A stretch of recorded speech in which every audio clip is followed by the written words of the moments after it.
What is up, my peeps? Joshua Smith here with another GSD Mode podcast interview, the #1 podcast in the industry for real estate agents to learn how to get shit done. Make sure to check us out at www.gsdmode.com to check out other GSD Mode podcast interviews and other additional free content, free webinar trainings, and more epic content that I'm always putting out there to help real estate agents like you crush your real estate goals. Just a few quick plugs before we begin.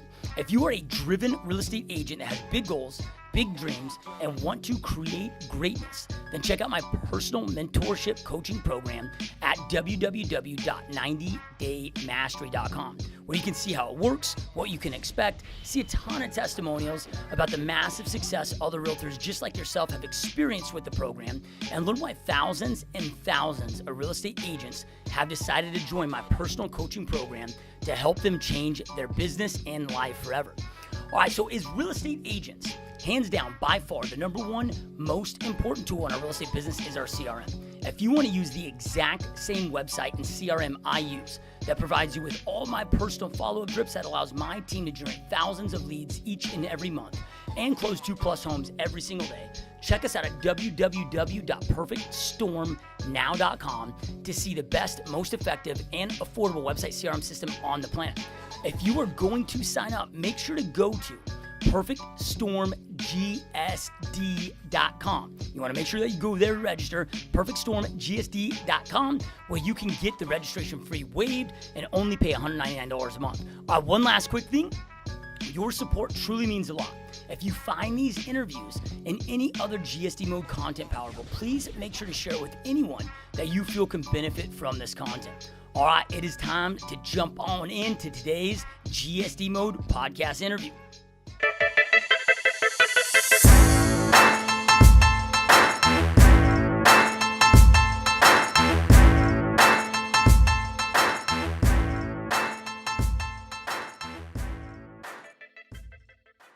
What is up, my peeps? Joshua Smith here with another GSD Mode podcast interview where every single week we interview top real estate agents, top entrepreneurs, and straight top badasses out there dominating their space. These are people that are choosing to not live a life of mediocrity, but instead to go out there and create big, amazing, epic lives for themselves and for their family members. And again, are just choosing to go out there and become more in this life. So today, you guys, we had a very special guest on the show, a dude that is a good buddy of mine. I've known our guest for a couple of years now, and I've seen him just go out there and create just an insane, amazing real estate business in a very short amount of time. You know, there's a couple of years I've been watching our guest Chris build this. You know, just like all of us, we start from somewhere. Yeah, right. As a new agent, and this is a dude within less than 2 years. Is out there now having $60,000 months. And it's not one of these guys with a mega team, this is just him grinding out, creating massive success.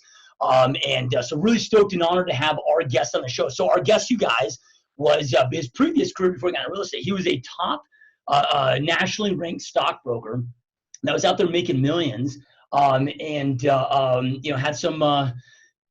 some adversity there, and just crashed, lost everything, and had to rebuild and restart over. And like I said, in a matter of a couple of years, man, he found real estate, jumped into the real estate game, and is doing some really impressive, awesome, amazing things. So really stoked and honored to have my good friend Chris Igoe on the show. Welcome to the show, dude.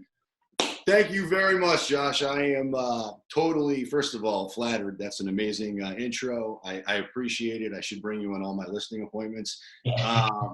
I'm fired up. When I first found the podcast, my initial reaction when I first saw it was, one day I'm going to get on that podcast. So to be here today, I'm honored. I'm flattered. I'm hoping that my story will inspire and motivate some people. And that's it. So let's roll. Yeah, and what's really cool about what you do, man, that I love we have a lot of guests on the show, and we talk on the show of what they do, but you're a guy, like, you've created a Facebook group. Now, I don't want to give the Facebook group until the end, right? So that everybody stays engaged here. But you've also created a Facebook group, which I think is awesome because it also forces you to have an element of accountability. I don't know if you created it for that, but now, like, you're expected to show up and perform, and you got thousands of eyeballs watching you. But you created a Facebook group where people can actually watch you do your live dials, I'm in the group, man, and some of the stuff that you're doing, like I said, is so damn impressive. So, which we'll plug that at the end, dude. So those of you watching and listening, at the end, Chris will get his Facebook group where you can watch him do this stuff, live every single day. So it's not just us talking on this podcast. Like, I mean, this dude is legit. It's and like I said, I've seen the numbers, I've seen his closing statements, right? So this is definitely no fluff here. So real quick, as always, man, I like to get an idea of our guest journeys that led them to the real estate space. So, if you were to wind the clocks, can you just kind of talk to us about like what you did before you got in real estate and how your journey led you to this path? Absolutely, yeah. So let me rewind the clock a little bit.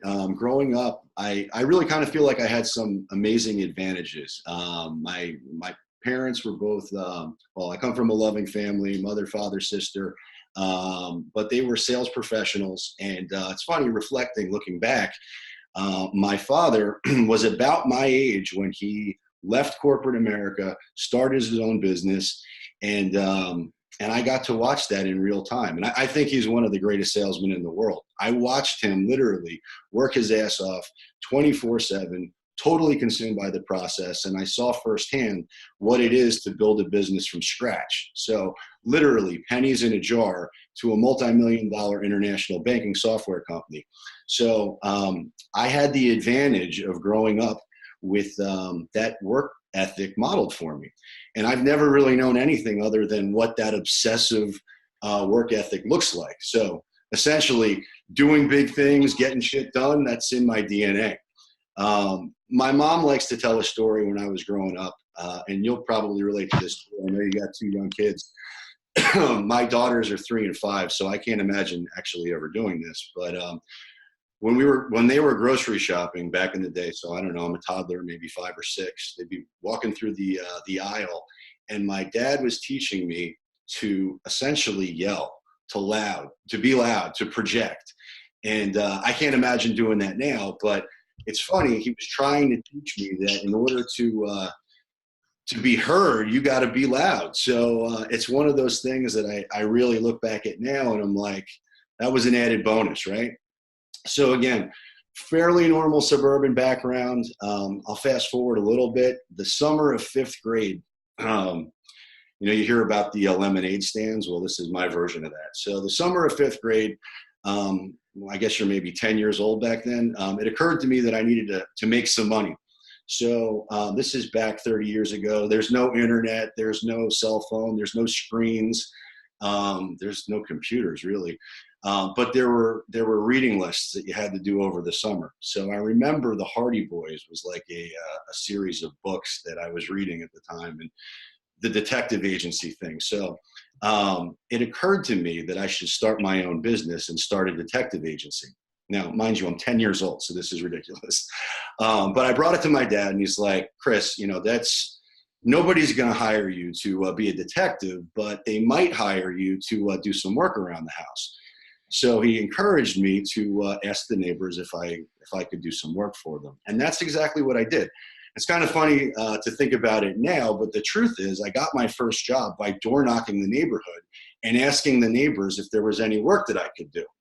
So I remember this really very, very clearly. I literally walked around the entire block. I knocked every door. 99% of the people either didn't answer or rejected me. I was allowed to walk to the end of where my parents could see. So like the end of the street. The last house that I knocked on, super sweet woman answers the door. I'll never forget her name. It's Miss Fertig. She answers the door, and she's totally impressed with the fact that I'm, my moxie. And I ask her if there's any odd jobs I can do around the house. She tells me. She pauses. She thinks about it. And I got my first live rebuttal. She's like, I don't think you're strong enough. Well, I flexed my muscle. I told her I'm very strong and I'll be happy to do any work that she has. So that was my first job. I got the job. For the next 2 years, I worked every weekend. I pulled weeds in her garden. I learned how to tend a rose garden. And that was it. So my first job involved door knocking the neighborhood, getting rejected or ignored by 99% of the block, and overcoming an objection to get a prospect to listen. So it's kind of funny. That's I was getting paid $20 for a 10-year-old. That's big time money. So Again, and that was 30 years ago. So $20 was a big deal. So fast forward, right? Life happens, school, sports, and unfortunately, in my life, there was a lot of tragedy. Between my senior year of high school and freshman year of college, there was a lot of trauma. Friends died, friends got hurt, and I didn't really adjust to that transition very well at all. I was floundering, and I was floundering big time. So for me, college was a complete waste of time. I knew I had lots of potential, but I felt like I was totally lost. And I went to my dad. He suggested that I work with him, and that didn't feel right. He had built his own business. You know, I did a little bit of work for him. It was a family business, but I knew that wasn't going to be my opportunity. So back then you did what you did, which was go to the newspaper and look through the classifieds. Again, there was no internet, and none of the tools that are available now were available back then. So I just went through the classifieds, and I found an ad that was exciting to me. It said, no experience necessary.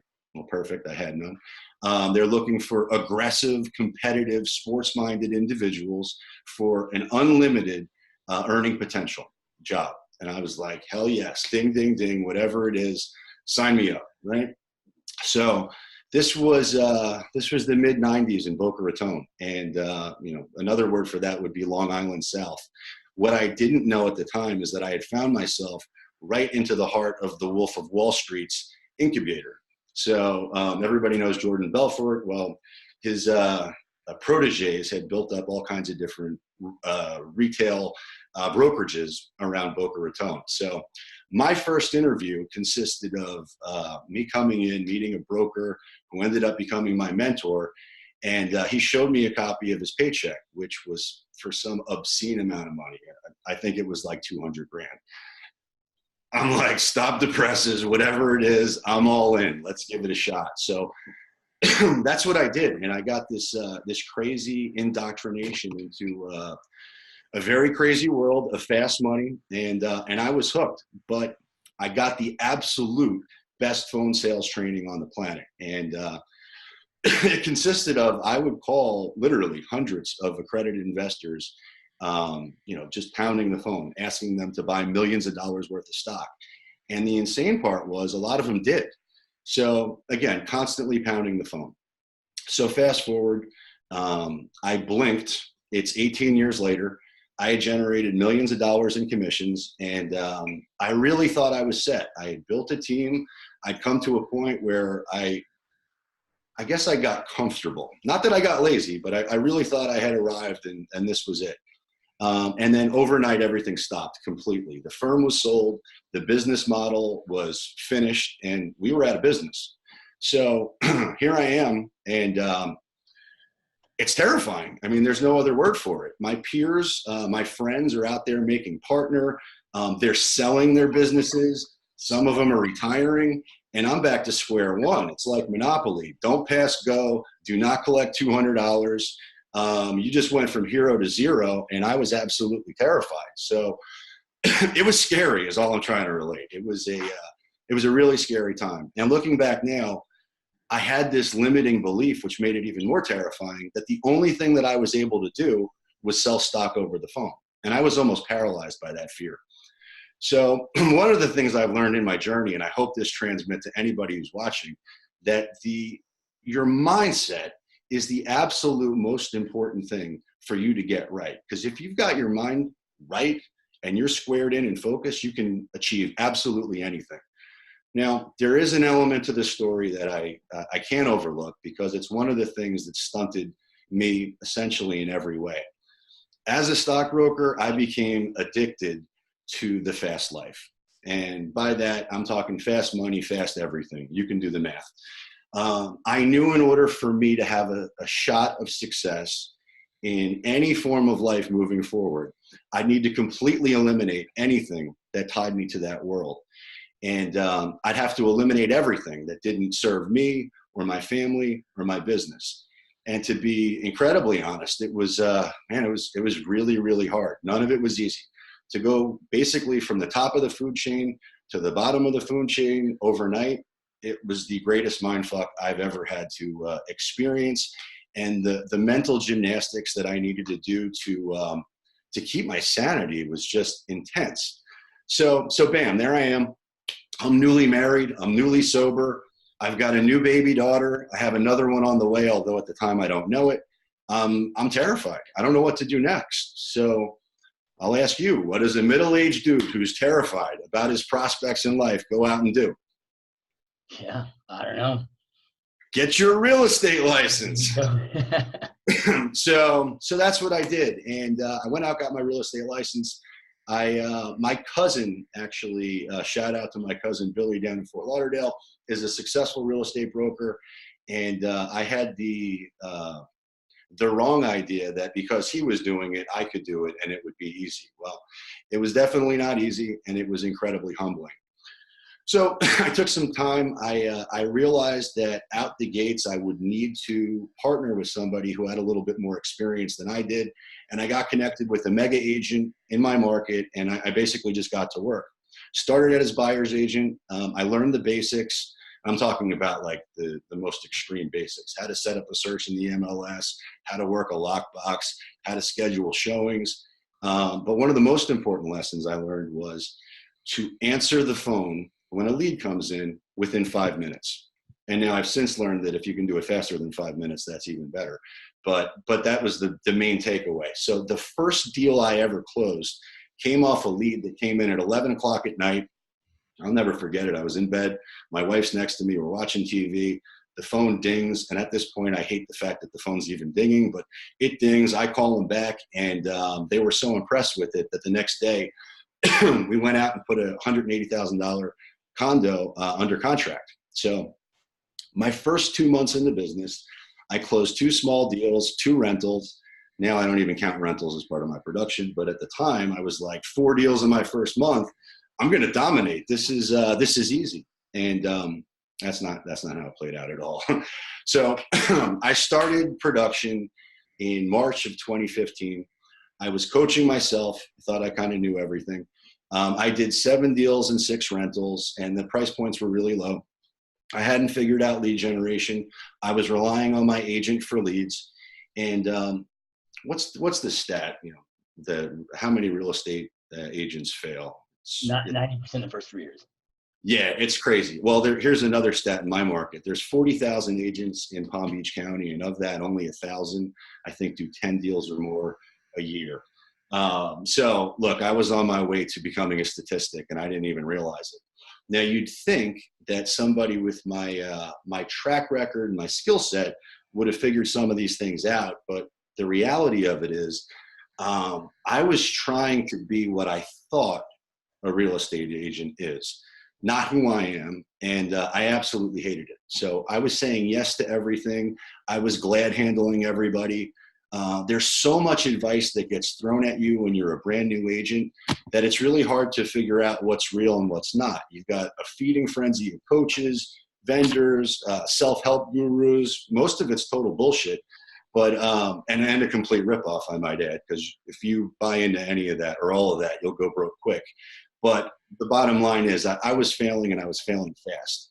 Now, there's a saying I learned over the years in sales. You might have heard. It's fake it till you make it. That's exactly what I was doing. I was pretending to be a realtor, but while all this was happening, for the first time in my life, I was experiencing extreme chronic pain. So I got to shift gears here a bit from a health perspective. So one of the things I did when I, basically started my life over is I made a commitment to fitness, and I got involved in triathlon training. So I thought to myself, what could be healthier than that? Throw yourself into that. You'll get in prime condition. You're middle-aged. Triathlon's the way to go. I got totally addicted to it. So I'm doing hundreds of miles biking, hundreds of miles running, and I completely destroyed my hip. I didn't know it at the time. It started as a little twinge in my leg, but it turned into just constant, unbearable pain. Now, I was still grinding. I would get little glimpses of success. I get proof of concept on some of the things that I was reading about. So I'll give you an example. I had subscribed to a lead service, and they sent me a seller lead for a trailer home. So, or should I say it's a modular home, right? So it was the first time they had sent me a lead, and I in my mind, I'm going to do an amazing job. First lead that came in, and I did. Now the price point on this trailer home was something like 50 or 60 grand. Completely reeked of smoke. It was a disaster, and I sold it. So very quickly, I became the dominant agent for this trailer park, which is great.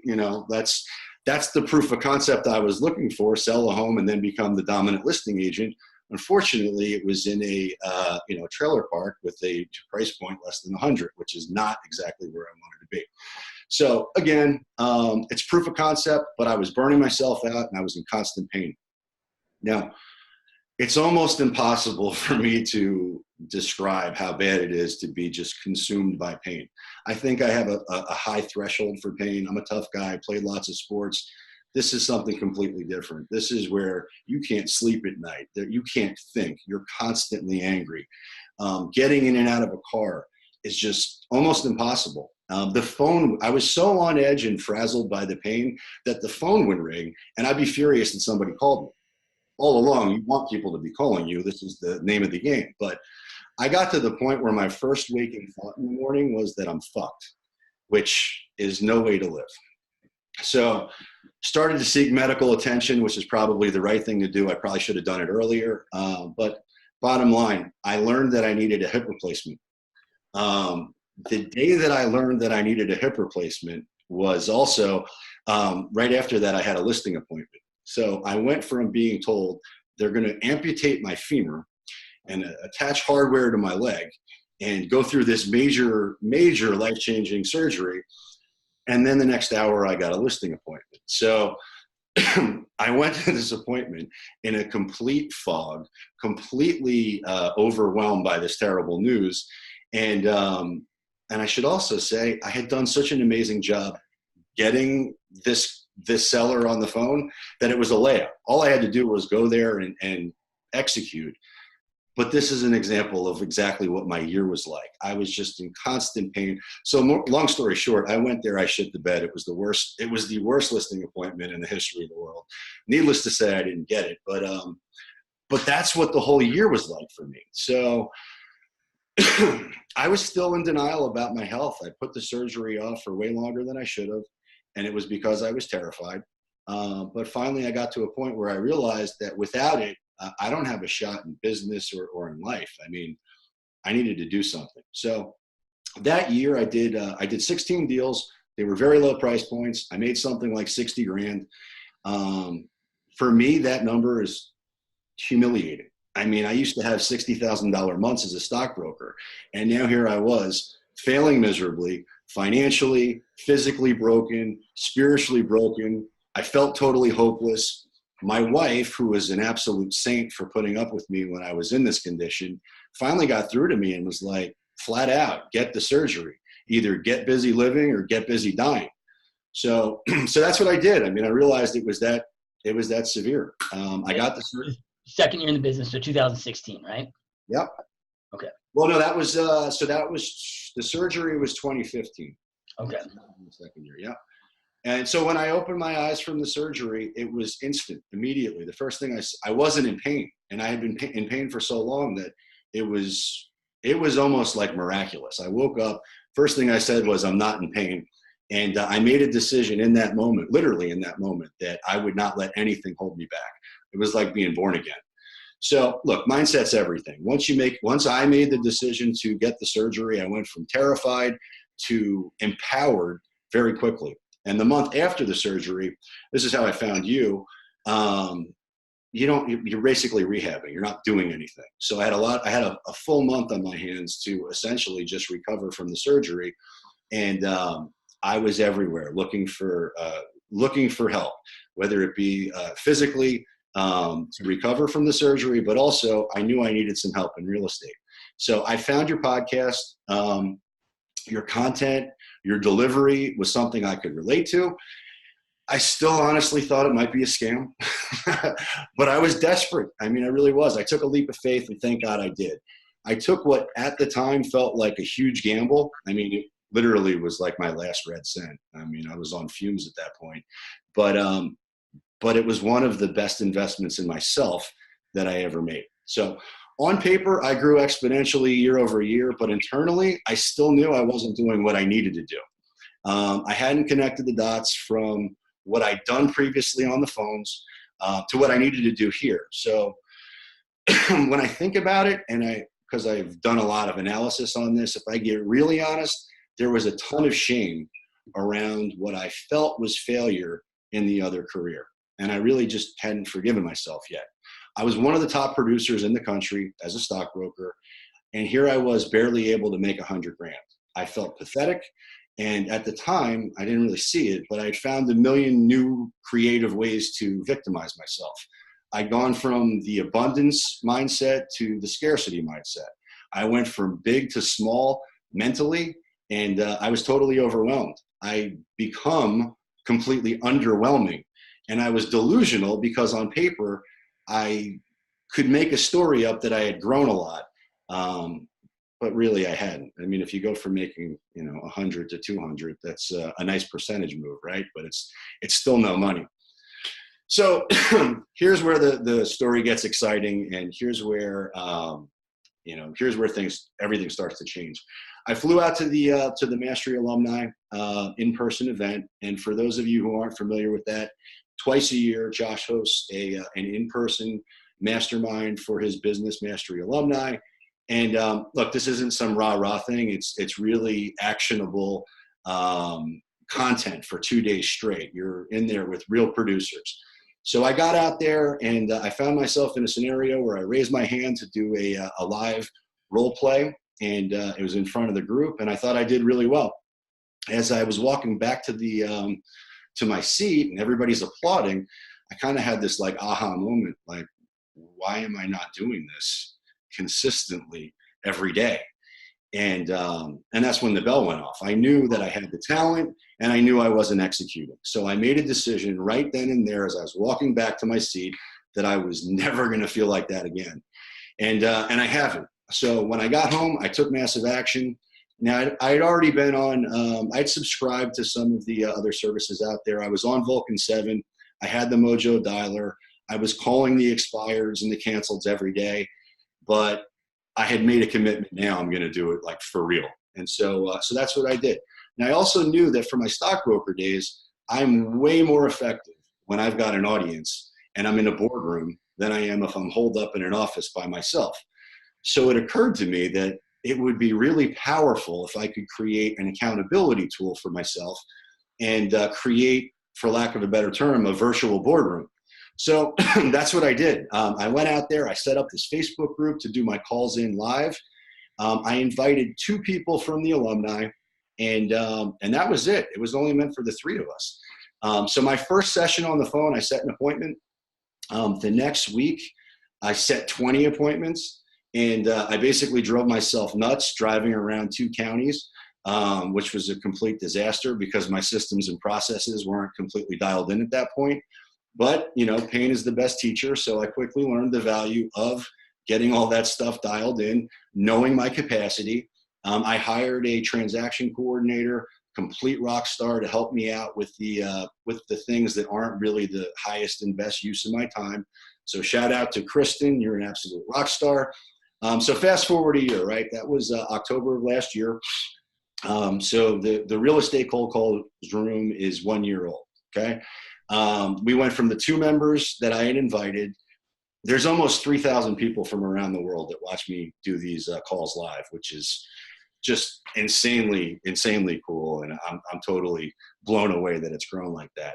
But my goal in there is to, I wanted to create the environment that I never had. I wanted to create a group that I just didn't see anybody doing anything like this in the real estate community. So when I went out there, I was just like, I'm going to go like I used to as a stockbroker. And it's working. So my goal is to help people set more appointments, be more effective on the phone, earn more money. I get a lot of feedback from people who are just, and it's amazing when this happens, but they credit me for having some level of impact on their life because they watched me on the phone and they modeled what I did. But that's it, man. I love helping people. I love coaching people. I love helping people make more money. It's really it's not even a product, it's free, but it's the thing I wish I would have had when I first got involved in real estate, because it's awesome. So that's it. So here, let me just break that down for you. So here's what the massive action in the group did for me, right? By getting intentional and accountable over the last year, my business has completely exploded. My list volume went from, it was under 5, now it's north of 15 million. My sold volume went from a little bit over 2, at 7 now. I've got 2 under contract, so I'm at 9 essentially. I'll finish the year between 10 and 12 million. If I get lucky and throw a Hail Mary, maybe 15. But I've got a pipeline of inventory. I've got a ton of leads. I've got a ton of momentum, and I intend to scale and double it for next year. So it started with the decision. Walking back from the stage at the alumni in-person role play that I'm going to take committed, massive action. And everything changed. Now, do you think that decision at the alumni, because when you were there doing that, I mean, we had, we have 200 just top producers from all over the U.S. and Canada fly in for that, and because you got up there and you killed it, you did an epic job in the role play, and do you think you kind of needed that affirmation from a lot of other top producers that maybe you were looking up to? There are people in that room doing 100 million a year that were like, dude, high five me, like you crushed it. Like, do you think that you needed that level of confidence to be able to make that decision of, man, I've got what it takes? Because you were broken mentally, as you talked about, they're defeated from before but now that gave you that level of confidence where you could then truly commit to, man, I got this. 100%. Yeah. I mean, I had gotten to a point where, I was working from a home office and I felt so isolated and disconnected I was still working and everything, but I just felt so isolated and disconnected that to really be in this incubator of top producers and to get the positive feedback, it was exactly what I needed. So I got that. I was like, you know what? It's go time. Yeah. It's been, yeah. So, what I like about all of this, dude, and really love about this, and we've talked about this a lot. We talked about this right before we hit the record button of, nothing that we do on a daily basis is revolutionary. There's no secrets to it. It's that consistency of just showing up and doing the work. So can you walk us through, because when you just talked about, hey man, I went from, appointment the first call to 20 appointments the next week. I mean, most people can't even fathom setting 20 appointments in a week. Right? Like, can you walk us through what that looks like? I mean, when are you showing up? Who are you dialing, like, on a consistent week over week basis? Like, give us an idea of what that action looks like. Yeah, sure. So in my market, I mean, there's a ton of expireds, right? So we're getting anywhere from 20 to 50 to, today's the first of the month. There were 100, just under 100 new expireds. So I know there's a ton of people that are calling. They're my competition, right? So for me, it seemed to make sense that I wanted to be the first. Look, the expireds are the low-hanging fruit, in my opinion. And they're going to be the most motivated. If you catch them at the right point, they're going to be the most motivated. They've already raised their hand and said, hey, I want to sell my home, and their agent failed them. So I want to be the first person on the phone in the morning to connect with them, period. So for me, I made a commitment that I was going to start really early. And, there's a lot of people who are like, well, I can't call before 10, or I can't call before 9, or I can't call before whatever time it is. Okay, well, I got news for you. If you're not, I am, or somebody else is. So I want to be in front of those people. So my consistent action has been to be the first person on the phone. So for me, that looks like maybe 7, maybe 7:30, depending on how many leads there are. But I mean, I'd call it 5 a.m. if I had to. Yep. So then, to do that kind of volume, because I mean, you talked about before being in a stockbroker world where you have $60,000 months, which now you've replicated that, right? I can't remember the exact figure, but it was something like 60 or 64 grand or whatever. Like, you just had your first month, that first big win of like, man, I'm duplicating what I did there. Yeah. But is that, so if you're calling that early, like what does that call time look like? Is it an hour dedicated to 3 hours, 10 hours a day? Because I think a lot of people too, when they think about dialing, they're like, well, man, if I got to dial, because you do see people that post, oh, I I did 1,000 dials today to set one appointment. And then the limiting belief from a lot of agents, I shouldn't say limiting belief, but then thought process is, well, then shit, when do I have time to actually go out there and do the appointments? Right. So like on a week, and I don't know if you dial on the weekends, but what does that look like as far as consistent time, blocked off time each and every day that you are dialing that has resulted in this production? Yeah, so I blocked out the first hour to 2 hours. It depends. I mean, look, my schedule's changed as I got more busy, obviously, and you got to really become a master of your schedule. You do have to become a master of time blocking. These are all tools that you've got to have in your repertoire to be successful. But if you're not taking those first 2 hours in the morning to make those direct prospecting calls, it's probably a mistake. So that's where I find to be the most effective. But at the end of the day, if you don't have other business to do, you should be on the phone all day long, because there's always somebody you can connect with, period. So the daily expires, I like to hit early in the morning. If you miss that window, big deal. Go to the other expires. There's plenty of data to call. After that, hit the FSBOs. These are people who are out there that need help. They might not know it yet, but they need help. They need somebody who's a professional to go out there and get them more money than they ever thought possible. So how are you going to go out there and do it? Call them. It's simple. So, there are times I think are more effective. The early morning time, I think is effective for the daily expires. The evening, you're going to have people home at night. They're going to be a little bit more receptive. I know I wouldn't take to a cold call real well in the middle of the day when I'm trying to work. But you don't know. So yeah, you just got to figure out if everybody's different, right? But for me, if I didn't have other appointments to go to, I'd just be pounding the phone all day long. Yep. Love it, dude. So then, what does the follow-up game for these expires look like? Because, I know a lot of people hit them day one out of the gate, but there's a small percentage that lists then, and then a larger percentage that lists over time. Do you recycle through those, or is it just like, hey, you have an abundance of expires to call on a daily basis where you're just kind of hitting that day number one and then nothing for follow-up after that? Yeah, so I got a lot better with follow-up, over the last year, right? I will be, to be very frank, I'm very effective in the morning. So I'm able to set a lot of appointments right out of the gate. I think I'm probably better than most at that. But as it relates to follow-up,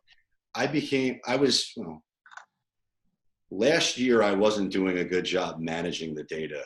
This year I'm doing a much better job managing the data. So in each one of these phone calls, I'm going out there and I want to get their email address. I want to verify it's their cell phone. I want to be able to text them a video message. I want to be able to get their email address and put them on a sequencing drip. These are all things I wasn't doing before. And then I just follow the sequencing that's within my perfect storm. And if I know their timeline, obviously I cut whatever we're going to sell our house in 3 months. Okay, I call them back in a month. I mean, but I've done a better job of getting very intentional with keeping the data and staying organized with it. Whereas before I was just kind of like shotgun blast calling everybody.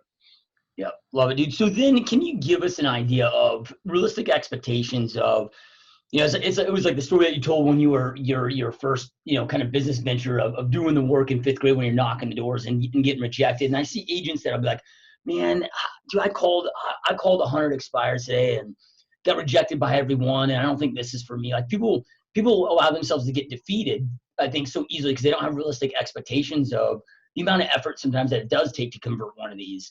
And like you said, you've gotten better at managing them, having those conversations, being able to play the long game, not just the short game with these. But somebody that's going to jump into this, because like you said, it's a low-hanging fruit for anybody out of the gate. It's something that anybody can do. It doesn't cost a lot of money. But what are some realistic expectations that people should have for themselves when they're approaching this so they don't get defeated too early? Well, I think they got to get their mindset right. So, I mean, the number that's actually, I just crunched the numbers because I knew we were doing this podcast, but it's 1,200 dials for me to make it for a closed sale.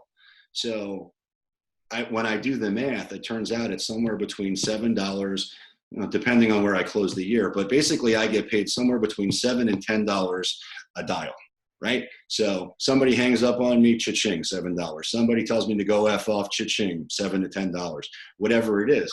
When you break it down that way, you realize, well, wait a second, I'm just paying my dues. You got to pay your dues. I mean, if you think dialing 100 dials is something special, then I got news for you. You're in the wrong business. It's a contact sport. You got to go out there, make as many contacts as you possibly can. And, you know the name of the game, get people to know you, like you, trust you, know you're in the real estate business, and your business grows. So, yeah, it's the mentality I like to bring to the phone, and I reflect back to when I was first starting. I thought I had to be, I don't know, I hear the term smile and dial. I hate that term. Smile and dial, no, it's not smile and dial. You got to be, if you're on the phone, your mindset should be, you are a heat-seeking missile for an appointment.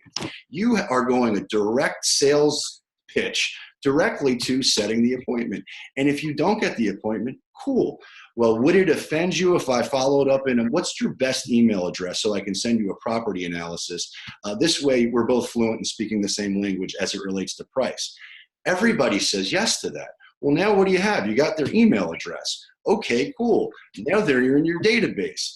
Well, are you thinking about, I mean, there's just little questions that you can pepper them with to get a lot more information.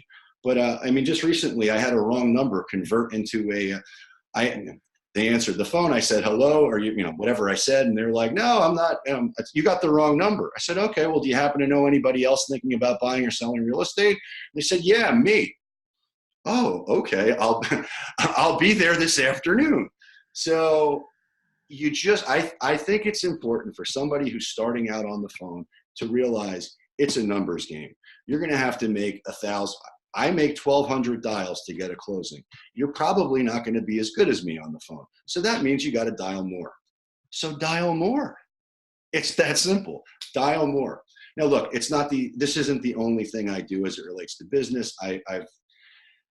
Half of my business is cold calling. The other half of my business is generated from Facebook's sphere of influence. So you can find ways to maximize your exposure, but I found the most effective way to connect with people who have been out there and want to sell their homes is dialing the expireds, the cancels, and the FSBOs. Yeah, what I love about this business, dude, is there's not one path to success, right? But whatever path it is that you choose, you got to be consistent with it.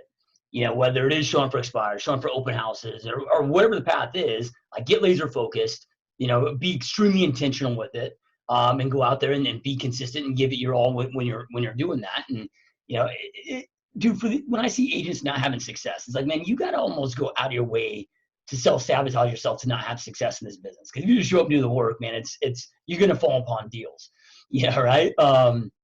So, you talk a lot about mindset, and can you kind of walk us through some things, that, because you shared, when you share your story with us, I mean, you had a lot of things that you were defeated by, and now maybe some people's stories aren't as extreme as that, but I think all of us go through those times in life where we feel defeated and we just can't seem to control this. And I 100% agree with you of you control your mind, you control the world. Yeah, right. What did you do? Can you go through some of the actionable steps that that really helped you go from that defeated mindset? I know you talked about the alumni event, but I'm sure there's a lot of little things that in between there. But also, it's not like one of these things that we just have this aha moment and then our mindsets are fixed forever. Like, it's daily, constant work. So can you kind of talk to us of some of the stuff that you've done and continue to do to make sure that this is staying right? Yeah. So for me, I realized, there were so many pieces that were out of control at different points in my life that I kind of had to just get very, I basically had to do like my own internal audit and figure out the things. Look, I went from, fast money, fast lifestyle. I realized that I needed to get sober to have the life that I wanted. That was a big thing for me. But I did it. Now, I don't know that that's everybody's, that might not be somebody else's story, but I knew for me, that was something that I needed to get right. Well, that created tremendous confidence within me internally because I knew I had done that. So I do that with, I make little micro commitments to myself and I achieve them. So if you're looking to create momentum and create a win for yourself, I would go out there. If I'm a new agent out there and I'm thinking about getting on the phone, I'd say, okay, I'm going to make 10 phone calls right now. And I would do it. That's a win. You're creating some positive momentum. And then the next day I would double it. I'd do 20. And I just continue to create that momentum. For me, if it's, I can get overwhelmed very easily if I start. You have a concept that you've talked about called winning the day, right? How do you even know if you're winning the day? Well, for me, I know that I need to make X amount of phone calls every day. I know that I need to do X amount of reach outs every day. I know that for me, I've got to go to the gym and, work out, maybe not every day, but damn near it. And I create momentum for myself and just checking the box. Did I win the day? Did I win the day? I've got 2 kids. I love playing with them. I coach soccer or whatever, but I schedule that stuff. So did I play with my kids at a high level today? Did I spend time with my wife at a high level today? Did I engage? Did I do something that was fulfilling?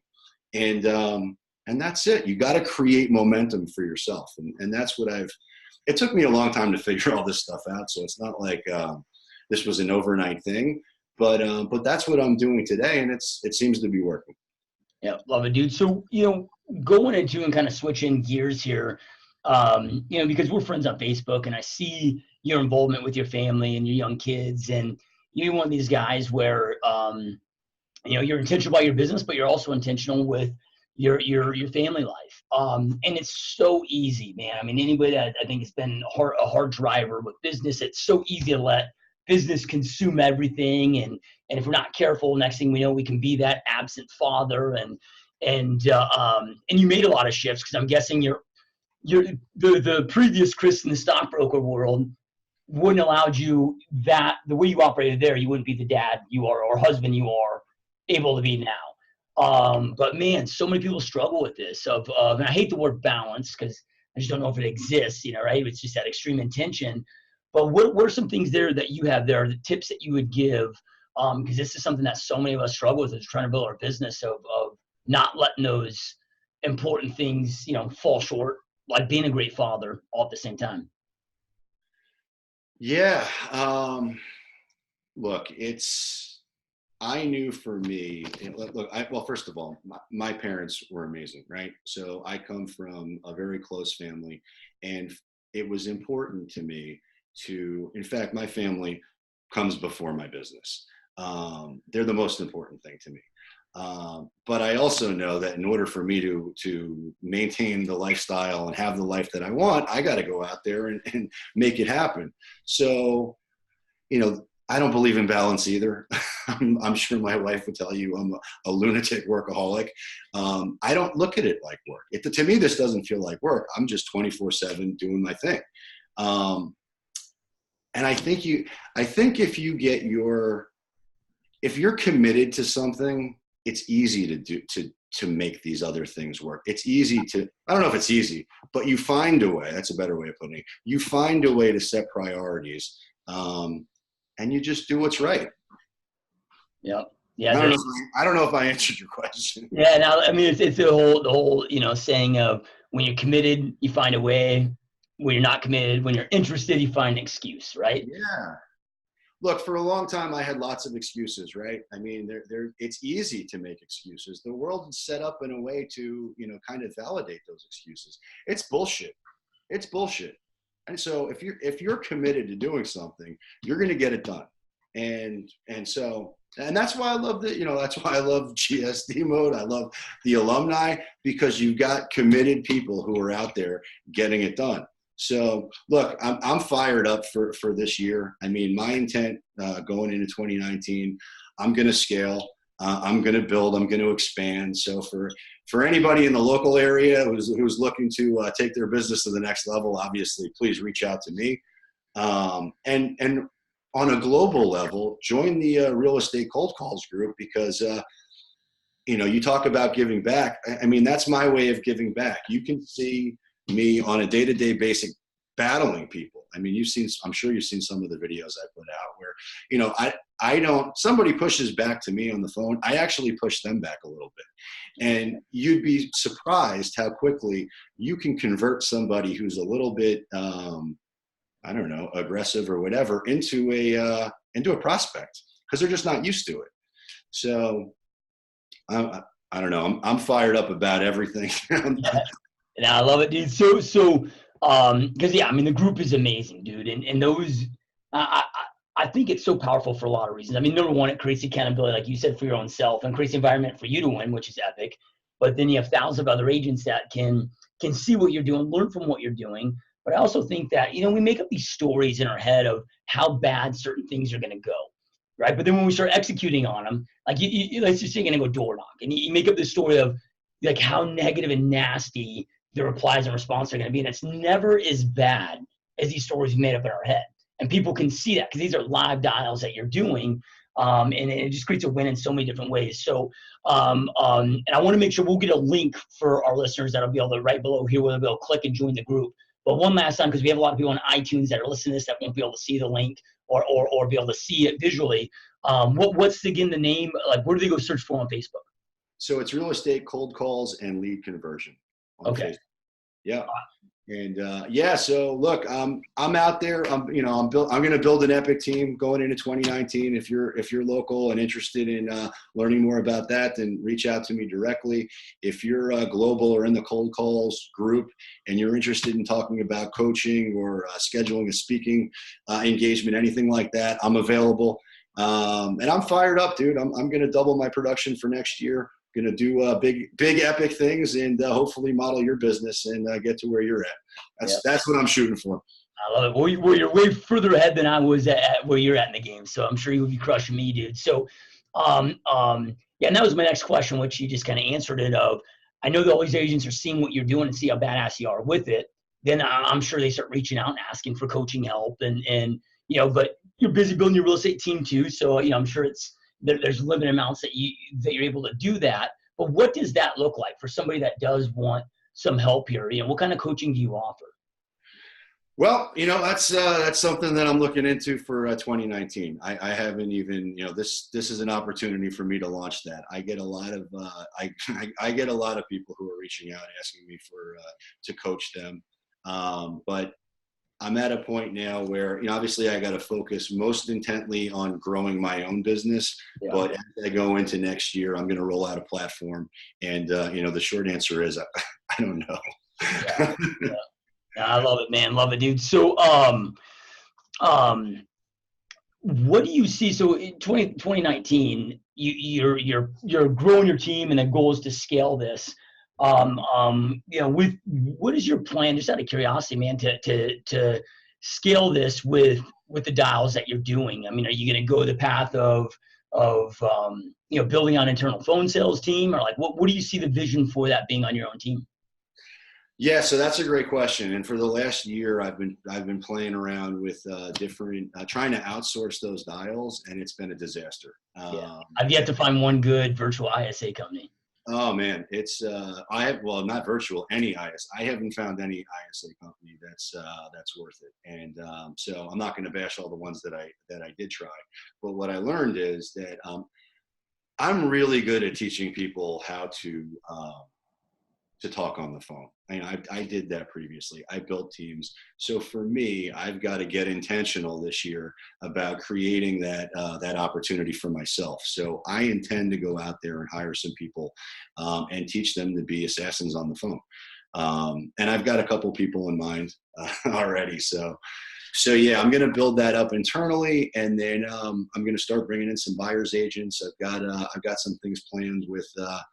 I'm hoping I can do something with Brett here as it relates to Facebook lead generation. But yeah, man, I'm fired up for the future, 100%. Yeah, love it, dude. So knowing everything that you know now inside your real estate business, if you could go back in 2015, like if Chris today could have a conversation with Chris, when you were first getting in the business, and give yourself, a couple pieces of advice that you felt were just fast forward your trajectory to success, knowing what you know now, what would that look like? I would have got coaching way sooner than I actually did. I found you and got coaching right about the point I was ready to quit the business, to be honest. So I would have done that much sooner. There are systems, there are processes, there are models out there. Look, my playbook is totally dialed in and intact. So anybody out there who is looking for direction in your local, reach out to me. But the advice that I would give myself is don't quit. Don't quit. You're talented. You know what it would be? To find your confidence. Be yourself. Don't fall into this. And I know that I think about it. Don't fall into this glad handling, like I'm a realtor, I got to say yes to everything mentality. That I fell into. Be yourself, be authentic to yourself, be true to yourself, listen to your inner voice, and get to work. Stop playing games. Get to work, get committed, do the work. And look, getting an accountability partner or some version of that for yourself is critical, because it's easy to look, if I don't get on the phones for a period of time, it's harder to pick up the phone. You get like this momentum block or phone fear. I think I'm great on the phones. If I don't dial the phones for a week, it's harder for me to do it again a week later. So I would say just continue to be consistent with your action and don't stop.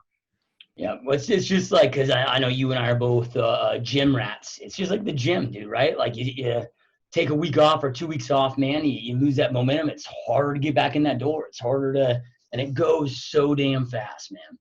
Yeah. Well, the other thing that took me a long time, this journey now seems like, well, it's only been a couple of years, but in the moment, it seemed like forever. So, and I had these expectations for myself that probably weren't, I don't know if they weren't realistic or if I was too harsh on myself, but I had to learn to forgive myself faster. That would be something else I'd take from this, because I looked at these failures as personal failures, and they really weren't. It's just life. Shit happens, and you got to let go of that stuff quickly. It took me I blamed myself for a lot of those things. So get rid of that. Get rid of anything that doesn't serve you and find something that does. And then when you find that, just double down on it and continue to spend your time and energy there, because it will serve you. And once you get the momentum, I mean, look, I'll close this year. So what was last year? Just under 3 million or whatever. This year will be somewhere between 10 and 12. But the momentum that I've created for next year is off the charts. So create momentum. Yeah. It comes down to the whole like locomotive, right? Like you can have a little block piece of wood, right? Yeah. That can block a train from getting moving, right? But once it's got that momentum, man, it crushed through a 10-foot, concrete wall, man. It's can't stop momentum, man. So I love it, dude. Powerful stuff. And real quick, I know we talked about the Facebook group, but of those, maybe there's an agent that's listed this, that's in your marketplace that is interested of being a part of a winning team like you have and are looking to expand, and they want to get a hold of you, to have a conversation about that. Where's the best place to do that? Do you have a website or an email, or what's the best place for that, Chris?